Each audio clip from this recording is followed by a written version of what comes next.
भारंगी नदी पूरग्रस्तांना शिवसेनेकडून मदतीचा हात.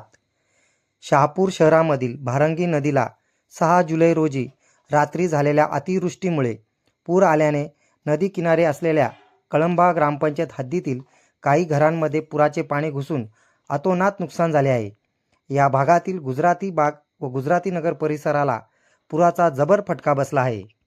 भारंगी नदीला आलेला पूर हा इतका भयानक होता की परिसरातील घरासमोर पार्क केलेल्या अनेक दुचाकी चारचाकी वाहने या पुरामध्ये वाहून गेली होती.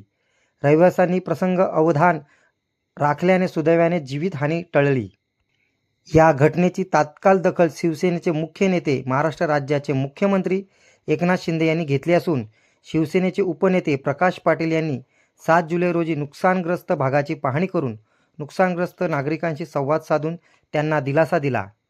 शासनाकडून पूरग्रस्त कुटुंबियांना तात्काळ मदत मिळवून देणार असल्याचे आश्वासित केले.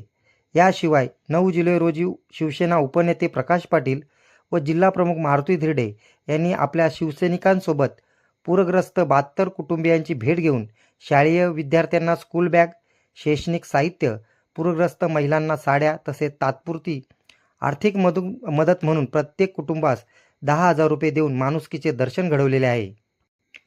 या प्रसंगी शिवसेना तालुका प्रमुख प्रकाश वेखंडे, संपर्क प्रमुख अरुण कासार, नगरसेवक सचिन तावडे, कळंबे ग्रामपंचायतीचे उपसरपंच अविनाश किरपण, सदस्य स्वप्नील भोईर, अनंत झगडे, शिवसेना महिला आघाडी सचिव अंकिता गोष्टे, स्वाती धसाडे, गीता ठोंबरे, भारती जाधव, प्रतीक्षा भोईर, हिरा वेखंडे आदी मान्यवरांसह शिवसेनेचे पदाधिकारी व कार्यकर्ते उपस्थित होते. न्यूज रिपोर्टर दीपक चंदे, मशाल न्यूज नेटवर्क.